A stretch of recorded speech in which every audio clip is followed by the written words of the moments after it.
వరుణ్ తేజ్‌కి ఇంకొక స్టార్ హీరోకి మధ్య ఒక క్లాష్ వచ్చింది. సో, దానివల్ల వాళ్ళు ఫైటింగ్ చేసుకున్నారంటే అది కూడా లేదు. ఆ ఒక క్లాష్ వల్ల ఇంకా వాళ్ళిద్దరి మధ్య స్నేహం అనేది పెరిగింది అంటూ వరుణ్ తేజ్ గారే స్వయంగా చెప్పడం జరిగింది. అసలు ఆ సినిమా ఏంటి? క్లాష్ ఏంటి? ఈ స్నేహం ఏంటి? సో వరుణ్ తేజ్ గారికి నితిన్ గారికి మంచి బాండింగ్ ఉన్న సంగతి తెలిసిందే. సో ఒకసారి గద్దలకొండ గణేష్ సినిమాలో కూడా లాస్ట్లో వచ్చి ఒక గెస్ట్ అపియరెన్స్ ఇస్తారనమాట. అయితే అసలు దానికి ముందు వాళ్ళ ఫ్రెండ్స్ ఎట్లా అయినా వాళ్ళకి పరిచయం ఎట్లా జరిగిందంటే దానికి ఒక స్టోరీ చెప్పుకొచ్చారనమాట వరుణ్ తేజ్ గారు. సో ఒక పాడ్కాస్ట్ వాళ్ళకి ఇంటర్వ్యూ ఇస్తూ అక్కడైతే చెప్పుకొచ్చారనమాట ఈ స్టోరీని. సో నేను నితిన్ ఒకేసారి ఎట్లా ఫ్రెండ్స్ అయ్యామంటే ఒక సినిమా వల్ల ఫ్రెండ్స్ అయ్యాం. అంతకుముందు పెద్దగా అయిందని నాకు అతనితో ఇంటరాక్షన్ లేదు. సో ఫస్ట్ నేను చేయాల్సిన హార్ట్ అటాక్ సినిమాని నితిన్ చేయాల్సి వచ్చింది నాకు డేట్స్ ఇష్యూ కారణంగా. అప్పటికి నేను ఇంకా ఫస్ట్ సినిమా చేద్దాం వద్దని థాట్లో ఉన్నాను. ఆ తర్వాత లోఫర్ అనే సినిమా నితిన్ చేయాలి. సో తనకు డేట్స్ ఇష్యూ వచ్చి నేను చేశాను. సో అట్లా ఇట్లా జరిగిందని మా ఇద్దరికి తెలిసింది. మామూలుగా చిన్నప్పటి నుంచి అప్పుడప్పుడు అలా కలుస్తూ ఉంటాం ఫంక్షన్స్లో వాటిల్లో.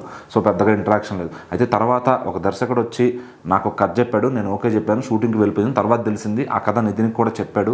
అయితే నితిన్ అనుకున్నాడంట ఆ సినిమా నేను చేస్తున్నాను అని తను అనుకున్నాడంట. సో నాకు వచ్చిందని ఆ విషయం నితిన్కి తెలియదు. అయితే నేను ఫోన్ చేసి చెప్పాను, ఇట్లా నేను చేస్తున్నాను ఆ మూవీ, నువ్వు పొరపాటున నీకు ఇట్లా ఇద్దరికి చెప్పాడు. సో ఇట్లా అయిపోయింది దీంట్లో నేను ఆ డేట్స్ ఆ స్టోరీ గ్రాప్ చేద్దామను లేదంటే ఏదన్నా చేద్దామనే థాట్ నాకు లేదు. నువ్వు చేస్తా అంటే చేసుకొని కూడా చెప్పారంట ఆయన. ఆ పర్లేదు చేసుకొని ఈయన అట్లా ఫ్రెండ్స్ అయ్యారంట. ఇంకా అప్పటి నుంచి వాళ్ళు ఇండస్ట్రీలో స్ట్రాంగ్ ఫ్రెండ్స్గా నిల్చున్నారు. సో మరి ఆ సినిమా ఏంటి అంటే తొలి ప్రేమ అనమాట. అది వెంకీ అట్లూరి గారి దర్శకుడు. సో ఆయన ఫస్ట్ తొలి ప్రేమ సినిమా నితిన్ గారికి చెప్పి తర్వాత వరుణ్ తేజ్ గారికి కూడా చెప్పారనమాట. సో మరి ఆయన లేట్ చేయడం వల్ల ఈయన దగ్గరికి వచ్చారా ఏ కారణం అనేది అది డైరెక్టర్ గారికి తెలియాలి. మరి ఎందుకంటే ఒకేసారి ఇద్దరికి కథ చెప్పినప్పుడు ఇద్దరికి ఆ కథ నచ్చితే ఖచ్చితంగా కొంచెం ఇట్లాంటి టెన్షన్స్ అయితే ఉంటాయన్నమాట. సో మరి ఏదేమైనా కానీ వరుణ్ తేజ్ గారే ఫోన్ చేసి లీడ్ తీసుకుని సో ఇట్లా నేను చేస్తున్నాను ఆయన చెప్పి వివరంగా చెప్పి ఆ సినిమాని అయితే ఆయన చేశారనమాట. సో అది ఎంత సక్సెస్ అయింది తొలి ప్రేమ అనేది అందరూ తెలిసిందే. సో మరి నితిన్ గారికి దానికి బదులుగా మళ్ళీ అదే డైరెక్టర్ గారు రంగదే అనే సినిమా తీశారు. హీరోయిన్ కీర్తి సురేష్ గారు, డిఎస్పీ గారు. ఆల్బమ్ సూపర్ హిట్ అయింది కానీ మూవీ కొంచెం అటు ఇటుగా అయింది. సో మరి ఏదైనా కానీ మళ్ళీ వెంకీ అట్లూరి గారు ఇంకెప్పుడైనా నితిన్ గారితో సినిమా తీస్తారేమో. మరి ఇప్పుడు ఆయన ఆల్రెడీ తమిళనాడులో సూర్య గారితో అలాగే అంతకుముందు ధనుష్ గారితో సార్ సినిమా అది సూపర్ హిట్ కొట్టారు. సో మరి ఇప్పుడు వెంకీ అట్లూరి గారి టైం అట్లా ఉందన్నమాట.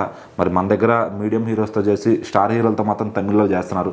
సో అదేంటి అని చాలామంది క్వశ్చన్ చేస్తున్నారు అనమాట. మరి ఏదేమైనా కానీ నితిన్ గారిది వరుణ్ తేజ్ గారిది ఫ్రెండ్షిప్ అలా స్టార్ట్ అయినట్టుగా ఆయన అయితే చెప్పారు.